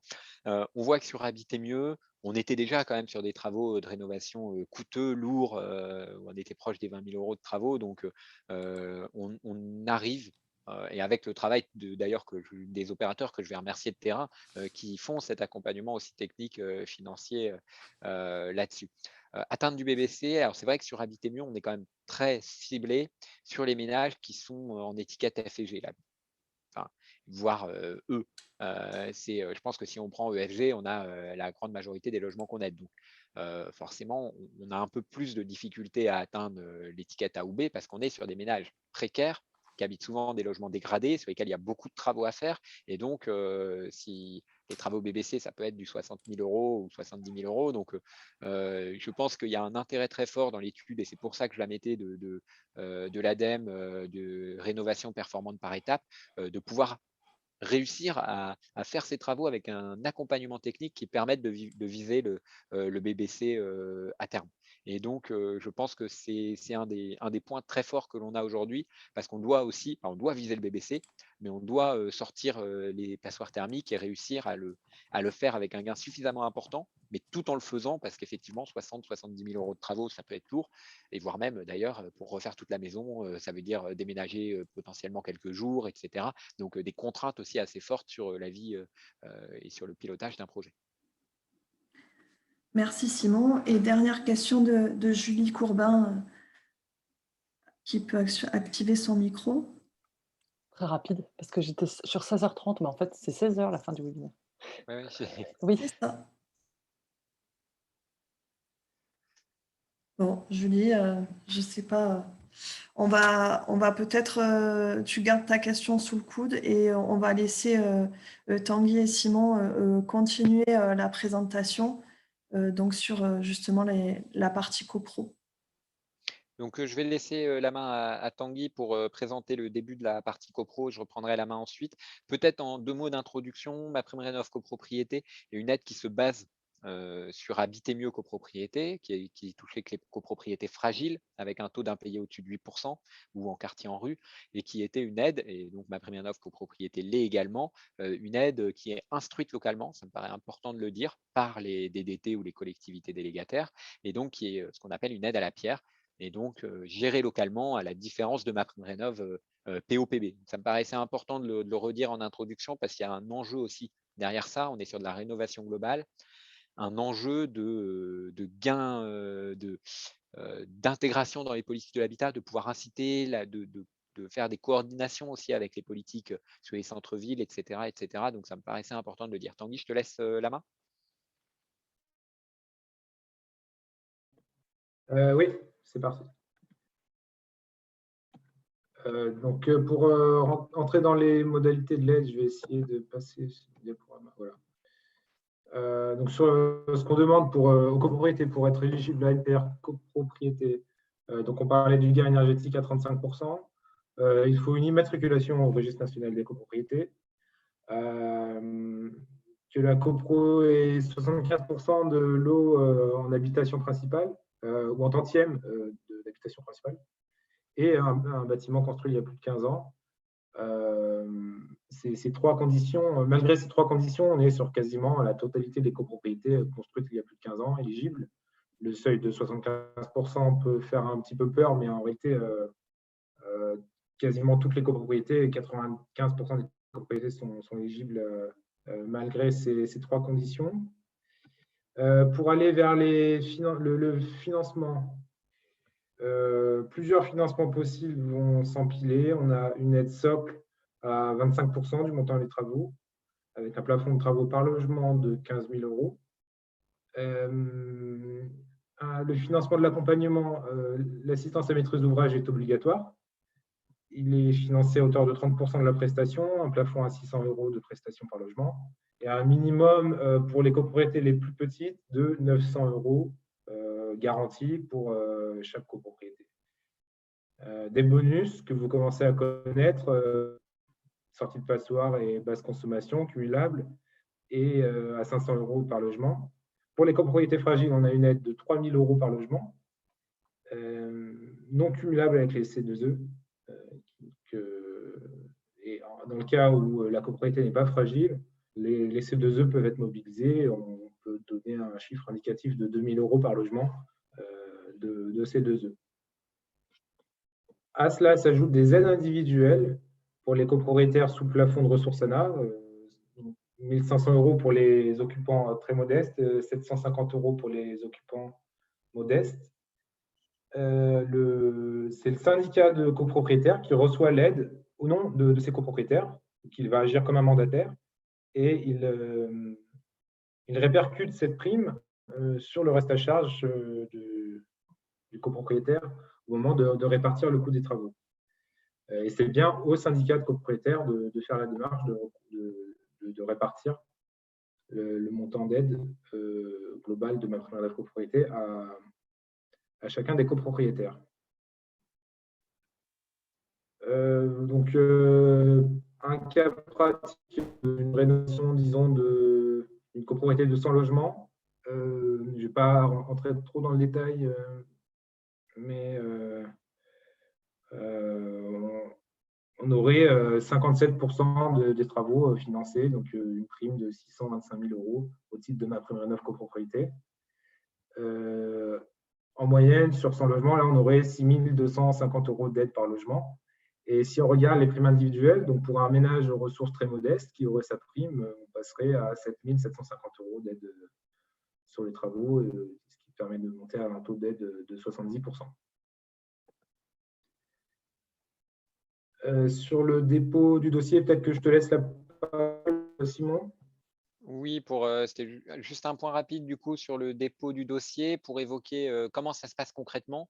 Donc, c'est le syndic de la copropriété qui va créer le compte. Une fois qu'il a créé le compte, le montage du dossier sur le site. Donc, pour créer le compte, il suffit de se rendre sur maprimerenov.gouv.fr et on est orienté ensuite. Une fois que le syndic a créé son compte, il désigne un opérateur d'AMO, puisque l'AMO est obligatoire, qui va monter le dossier. Et une fois que le dossier est monté, avec validation du syndic, c'est envoyé en instruction à la DDT ou à la collectivité délégataire.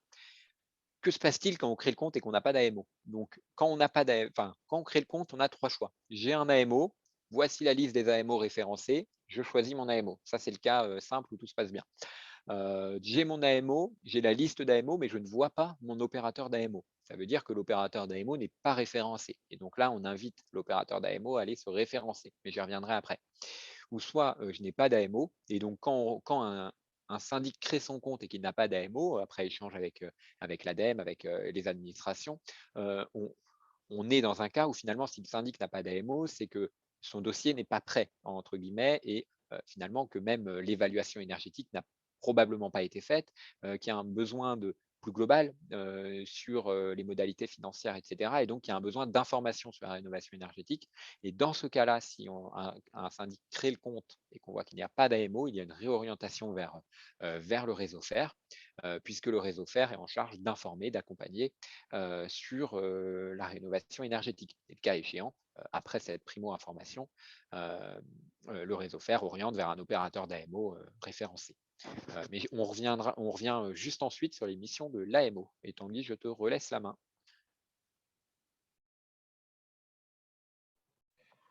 Les missions de l'AMO,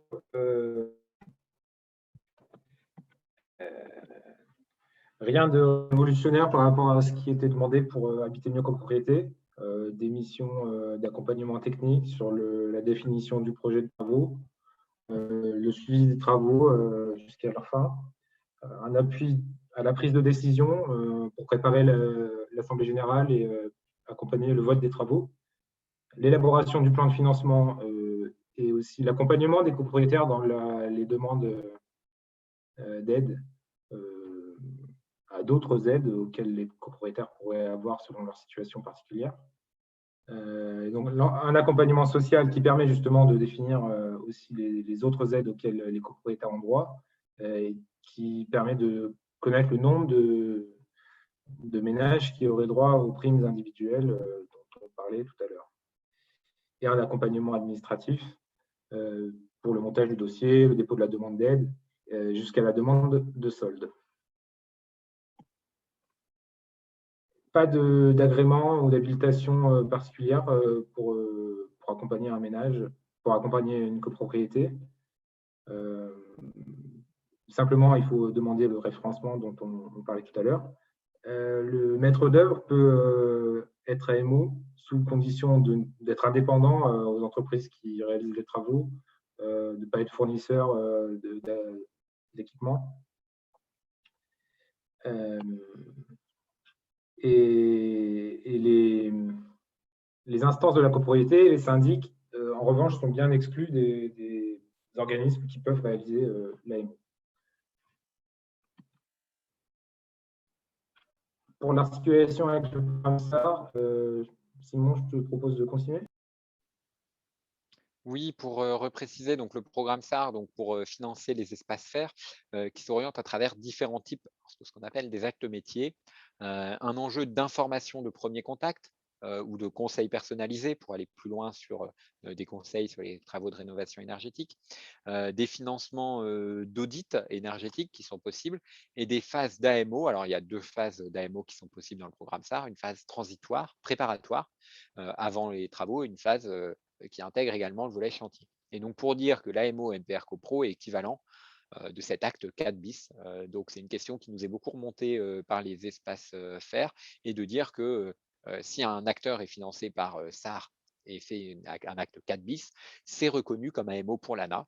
La seule différence, c'est qu'il n'y aura pas de cofinancement en plus, puisqu'il y a déjà un financement SAR. Donc, on ne rajoutera pas de financement ANA sur cet acte d'AMO. Slide suivante, Tanguy.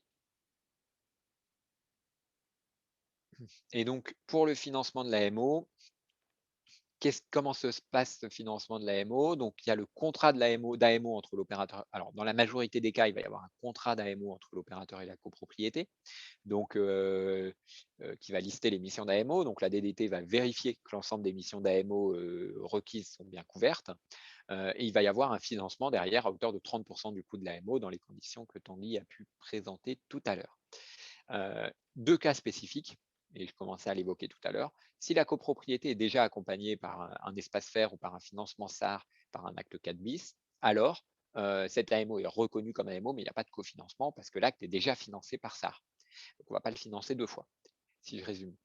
Deuxième cas, si jamais il y a une OPA, une opération programmée d'amélioration de l'habitat, et que dans cette OPA, on intègre bien l'accompagnement de la copropriété, que ce soit la copropriété de manière ciblée ou des copropriétés, enfin que c'est bien mentionné dans la convention d'OPA, alors la convention d'OPA donc est financée par l'OPA, est financée par l'AMO, est financée par l'ANA et par la collectivité dans le cadre de l'OPA, et donc l'AMO est gratuite pour la copropriété et donc il n'y a pas de financement complémentaire si je vais jusqu'au bout de la logique.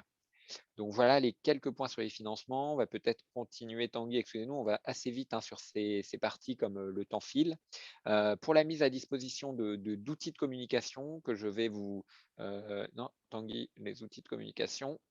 Pour vous indiquer qu'il y a un flyer spécifique MaPrimeRénov' CoPro qui est en ligne, une foire aux questions qui va être mise en ligne dans les jours qui viennent, et déjà des documents pratiques pour présenter synthétiquement l'aide, pour un parcours, comment ça se passe sur le site informatique pas à pas, un guide d'AMO, comment se passe l'AMO, comment je suis référencé notamment.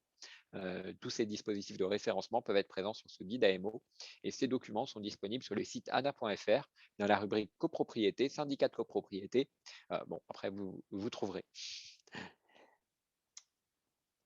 Enfin, un tout dernier point qui me paraissait important avant de venir aux questions, qui était pour enclencher les dynamiques, pour vous parler et vous sensibiliser sur un programme C2E, programme ETEC, engager la transition énergétique dans l'habitat collectif, qui est un programme C2E financé par l'ANA, donc pour financer un certain nombre d'actions pour la rénovation énergétique des petites copropriétés en centre ancien.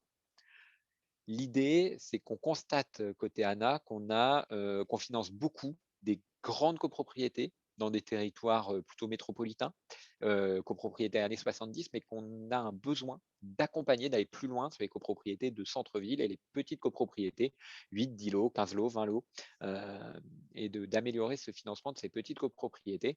Et donc, c'est un programme de financement donc c'est un programme C2E pour financer pour enclencher des dynamiques de rénovation énergétique, et qui est donc un programme qui est éligible pour les villes Action Cœur de Ville, les villes de la reconstruction. Alors reconstruction Seconde Guerre mondiale, on peut penser, on a évoqué Le Havre tout à l'heure, mais d'autres villes en Normandie, Lorient, Saint-Nazaire, un certain nombre de villes reconstruites dans la Seconde Guerre mondiale, ou des quartiers anciens du PNR4 ou NPNRU.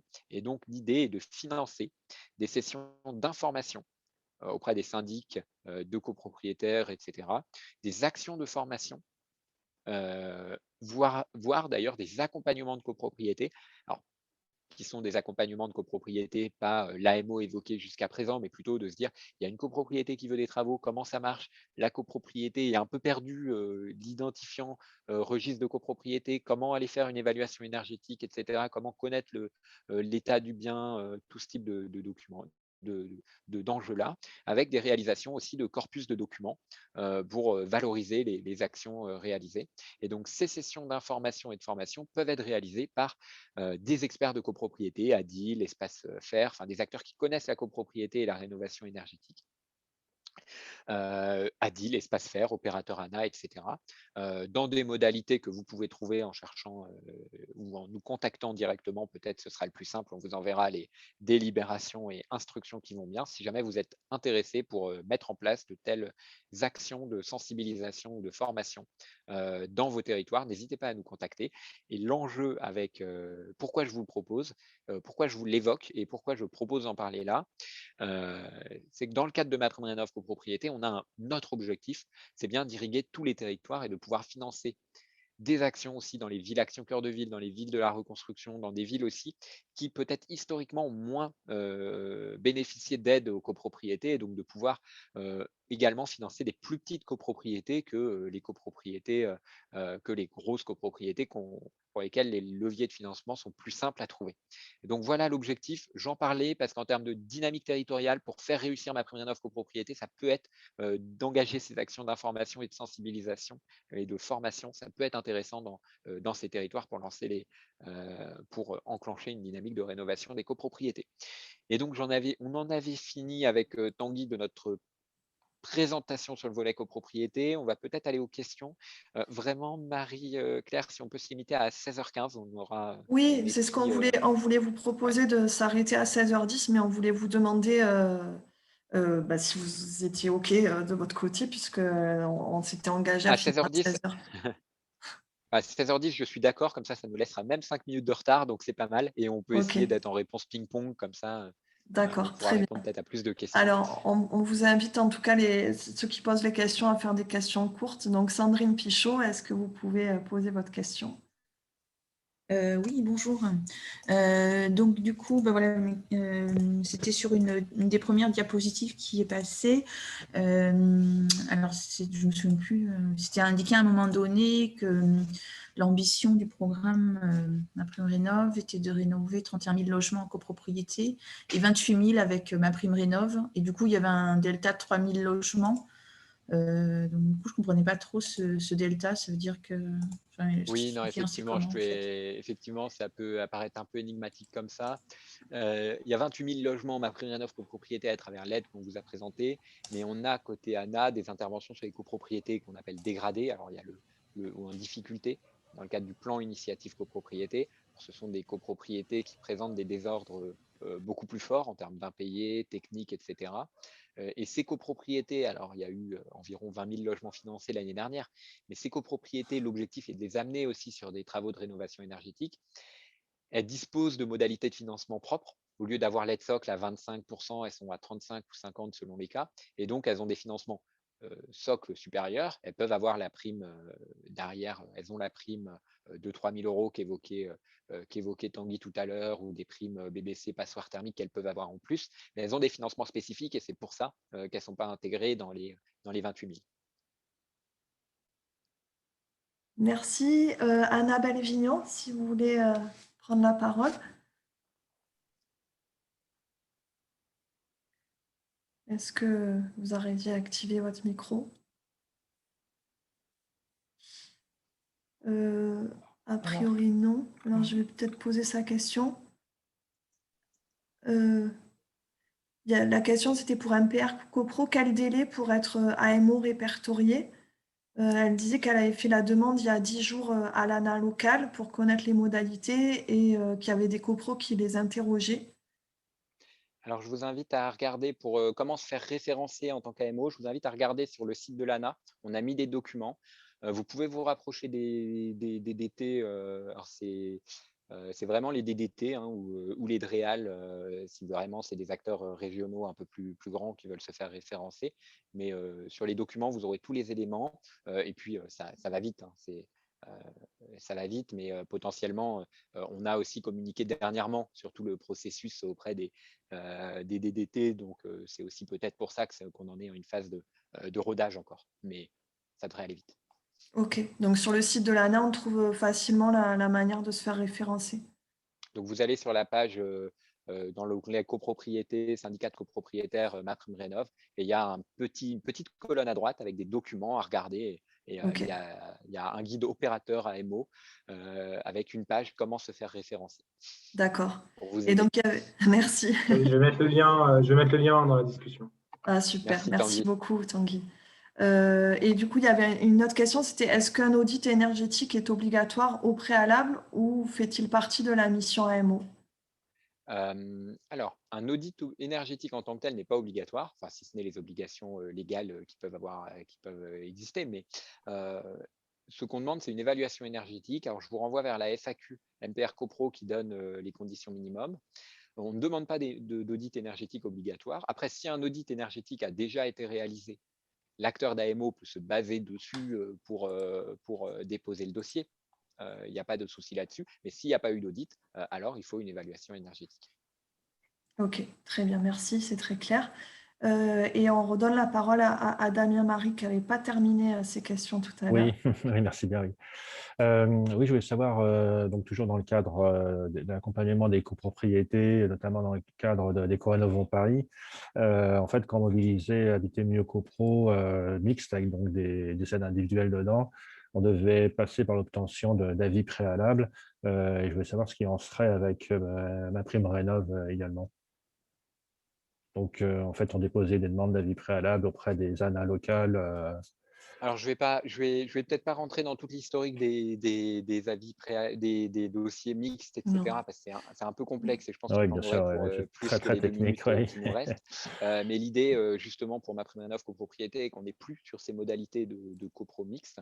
On est sur des primes individuelles pour justement aller sur un dispositif plus simple et réussir le fait qu'on massifie l'intervention sur les copropriétés. Et donc, ces aides individuelles de 1 500, 750 € pour les ménages très modestes et modestes remplacent les modalités de mixage pour MPR copropriété. D'accord, donc plus d'avis préalable, a priori. Et plus d'aide mixte. Ouais, d'accord. Ok, merci. Ok, très bien. Oui, Merci. et je vous en prie. Oui, j'avais une troisième question. J'ai entendu parler. Je suis désolée, on va donner la parole à quelqu'un qui ne s'est pas bon, encore d'accord, ok. exprimé. Ah, mais qui a disparu entre-temps. Je suis désolée, Damien, mais je vous Non, il n'y a pas de souci. c'est pour essayer de donner la parole. J'en ai pas pour longtemps, hein. Sinon. Alors, Julie Courbin, et je pense que ça sera la dernière prise de parole. Ah oui, voilà, bonjour, je crois que mon micro est activé. Ça y est. Oui, France avait posé une question tout à l'heure, mais je pense que ça a été répondu. Je pense que la question, oui, moi, c'était plutôt globalement, je me rendais compte que je ne suis pas opérateur ANA et je me rends compte de la complexité maintenant entre les switches, MaPrimeRénov', Habiter Mieux, etc. Et que moi qui ai l'habitude de traîner dans des choses compliquées, c'est vraiment difficile de suivre quand on n'est pas dedans au quotidien. Donc, je pense que ça demande forcément un renforcement de l'accompagnement et de ce financement pour que ça puisse être expliqué aux ménages et que les ménages aient envie de se lancer là-dedans. Franchement, c'est vraiment pas évident. Et par ailleurs, donc la question, c'était plutôt, je voyais les objectifs quantitatifs pour 2021 pour Habiter Mieux à 67 000 logements, et alors que cette année, je crois qu'on était à 51 000. Et donc, la question, c'est quel dispositif serait développé pour augmenter de 15 000 logements l'accompagnement le nombre de logements rénovés, dispositif, et ou renforcement qu'est-ce qui est envisagé pour arriver à quand même passer un cap qui est quand même, je crois que tous les ans dans Habiter Mieux, on plafonne plus ou moins vers 50 000 logements dans mon souvenir. Et donc, je sais qu'il faut renforcer les objectifs, mais la question, c'est comment on y arrive, quoi. Merci. C'est un beau pari. Non, premièrement, sur la question de l'AMO, je vous rejoins tout à fait. L'AMO, on le voit dans les différents rapports, le rapport la Convention citoyenne sur le climat, le rapport du Haut Conseil sur le climat. Il y a une importance très forte de cet acte d'AMO. Et quand on est sur les rénovations globales, c'est nécessaire à la fois le côté technique, le côté financier, parce qu'on parle des aides. Encore, là, vous êtes gentil, il n'y a que Habiter Mieux et MaPrimeRénov', parce qu'on rajoute toutes les aides qui peuvent avoir lieu localement, etc. Le fait d'avoir un opérateur qui connaisse cela, ça permet aussi aux ménages de se dire bah voilà, finalement, j'avais 5 000 €, je voulais juste changer les fenêtres et avec 5 000 € je peux faire toute ma maison. Bon, je caricature un peu, hein, excusez-moi, pris par le temps, mais cette AMO est très importante là-dessus. Et je rajouterai un dernier point, c'est que sur le programme Habiter mieux, on n'a aucun problème aussi enfin, aucun problème majeur. Il peut y avoir une difficulté très ponctuelle, mais aucun problème majeur de démarchage abusif, de fraude, etc. avec cette AMO qui sécurise aussi le ménage. Donc, on est totalement convaincu sur cet enjeu d'AMO obligatoire. Donc, l'AMO est obligatoire sur Habiter mieux. Donc oui, c'est complexe. Le séminaire d'aujourd'hui, le webinaire d'aujourd'hui, c'est vrai qu'on est aussi beaucoup avec des acteurs opérateurs de terrain. L'objectif est que les opérateurs, alors, j'ai bien conscience que c'est complexe aussi parce que la réglementation bouge au quotidien, etc. Mais que ces opérateurs puissent faire l'accompagnement au mieux côté des ménages et sur Habiter mieux. C'est bien tout l'enjeu de cette AMO obligatoire. Donc déjà, par rapport à ça. Et la deuxième question, et sur les copropriétés d'ailleurs, on est également sur une AMO obligatoire. Donc, on est bien dans cette logique, entre guillemets, Habiter mieux avec l'AMO obligatoire. La deuxième question, c'est la hausse des objectifs. Alors, la hausse des objectifs, elle est très portée par les copropriétés. Et finalement, comment on peut réussir? On voit sur Habiter mieux, et les slides du début le montraient, on était à 52 000 logements. Alors, on a monté sur un peu tous les chiffres cette année, mais on est très tourné sur un dispositif qui marche très bien pour les propriétaires occupants. Ça fait 41 000 sur 52 000 logements. Sur les copropriétés, on était à 7 000 logements, mais parce qu'on touchait des copropriétés très ciblées, qui étaient les copropriétés avec un taux d'impayé important, dans un dispositif qui était peut-être aussi un peu moins connu. Les copropriétés, c'est beaucoup plus lourd. Et surtout, en 2020, on a tellement d'AG qui sont tombés à l'eau que je pense que sans la crise sanitaire, on aurait été à beaucoup plus, puisque les décisions ont du coup été très retardées. Donc, notre objectif est vraiment de pouvoir, cette augmentation me paraît atteignable, dans le sens où ça va viser aussi des copropriétés, de nouvelles cibles. Et tout l'enjeu pour monter en puissance là-dessus, je pense, c'est qu'on arrive aussi à mobiliser cette aide. Alors, dans les territoires déjà mobilisés sur les copros, mais j'étais en dernière partie sur le programme ETEC, etc., d'enclencher de la dynamique sur les copropriétés, également dans les territoires qui ont moins mobilisé de financement aux copropriétés jusqu'à présent. Donc voilà, en termes d'éléments rapides, mais cette augmentation à travers MaPrimeRénov' copropriété, alors qui est sur un dispositif très proche d'Habiter mieux, est un des leviers pour accélérer les rénovations. Et je pense qu'on aura d'autres enjeux aussi d'accélérer et d'aller au-delà sur les autres types d'interventions de l'ANA. Mais globalement, vous le disiez, 50 000, oui, on était à 52 000 cette année, en hausse de 7%. Après, ce qui nous rassure, c'est que c'est quand même une excellente année pour nous, parce qu'on a fait deux mois avec 35% d'activité avec le confinement. Donc, ça reste quand même une année positive, mais on a un beau défi devant nous. Ok. Merci beaucoup. Julie, tu voulais… Oui, non, c'est juste que nous, je pense que globalement, qu'on essaie de… Enfin, mes collègues sur l'habitat, la lutte contre l'habitat indigne sont présents et sont plus compétents que moi là-dessus. Mais je sais que globalement, on a souvent remarqué que quand même le financement de l'accompagnement et des AMO était quand même clairement souvent pas assez bien calibré pour bien accompagner les personnes les plus modestes, et qu'avec un système d'aide de plus en plus complexe, on peut switcher entre MaPrimeRénov', Habiter mieux Sérénité ou les deux. Et enfin, moi, personnellement, je venais pour m'éclaircir et comprendre où est-ce qu'on était niveau ANAD sur ce sujet-là, parce que je connais mieux l'ANA organisme, qui est plus simple de loin. Et bah, je ne suis pas beaucoup plus éclairée, donc ça m'inquiète, franchement. Mais merci en tout cas pour les informations et le partage d'informations et les échanges. Je vous enlève pas ça. Oui, non, et puis preneur aussi, s'il y a un moment d'avoir un échange même spécifique en termes de structure, parce que c'est vrai qu'on échange moins sur les sujets rénovation énergétique au quotidien, peut-être sur ce type de dispositif que sur des dispositifs lesquels vous pouvez échanger aussi avec nos collègues sur les aides MOI ou autres. Donc, je pense que ça peut être intéressant aussi d'avoir des temps d'échange là-dessus. On va s'arrêter là.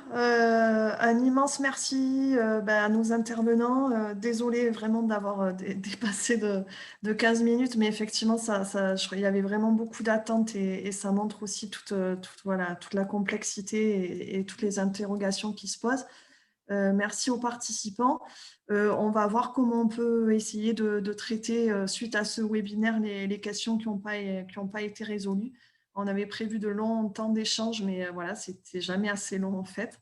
Voilà, on va libérer nos intervenants. Un grand merci à vous tous et toutes, et puis on vous dit à bientôt et un très bon week-end. Merci beaucoup Claire, Marie, pour cette invitation et merci à tous. Merci. Au revoir. Au revoir. Au revoir.